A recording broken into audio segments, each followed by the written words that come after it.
tardé le moment attendu il ne l'a pas fait à 48 heures de sa déclaration de politique générale on est à 96 heures après le discours à la nation du président de la République Diomaye Faye qui doit s'adresser à la nation le 31 décembre aujourd'hui lan la ñu mën a xaar ci déclaration de politique générale bi nga xamante ni pour la première fois dans l'histoire politique du Sénégal de Senghor à nos jours ñu gis une déclaration qui se suive de la déclaration bi nga xamante ni président moom la wax vu que tey voté nañu li nga xamante ni mooy budget 2025 loi des finances rectificatives def nañ ko tous les Sénégal xam nañu fan la ñu orienté seen budget tey lan nga mën a xaar ci déclaration de politique générale.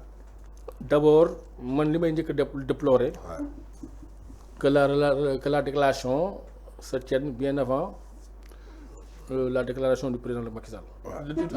ba ngeen baal ma c'est un lapsus.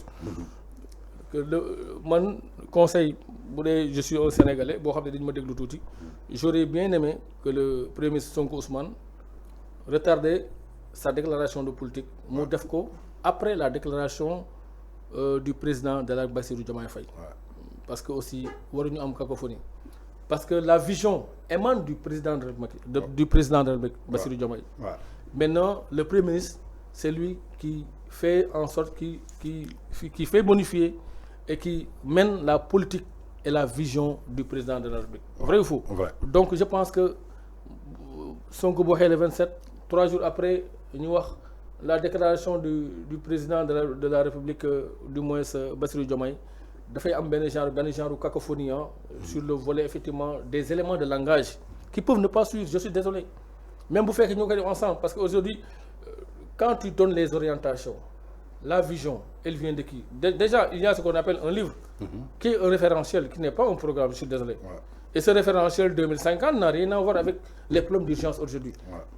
Cette déclaration de politique générale va se faire pourquoi écran.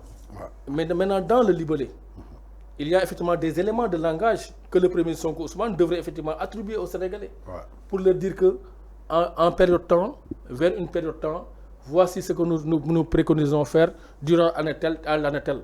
Maintenant, je pense qu'il serait sage, il serait beaucoup plus républicain, j'ai dit pour moi, d'attendre d'abord le 31 décembre, après la déclaration effectivement du président Bassirou Diomaye Faye, 2 jours ou 3 jours après, que le Premier ministre puisse venir effectivement faire sa déclaration de politique générale. Maintenant, qu'est-ce que j'attends? Bon, très honnêtement, nous attendons. Moi, je vais parler pour ne pas être très égoïste. Nous attendons qu'il nous parle des problèmes d'urgence encore. Comment? Il ne suffit pas de faire des annoncés pour dire que nous allons faire ceci. Et comment ils vont le faire? Avec qui ils vont le faire? Aujourd'hui, quelle est notre place de crédibilité par rapport aux FMI, à l'FMI, à la Banque mondiale? Il faut qu'ils nous disent par rapport aux questions dont vous avez eu à soulever tout à l'heure, bien avant à l'entame de l'émission, pour dire que où est-ce que nous allons trouver tous ces fonds pour réaliser en un temps record effectivement l'attente et l'espérance des Sénégalais.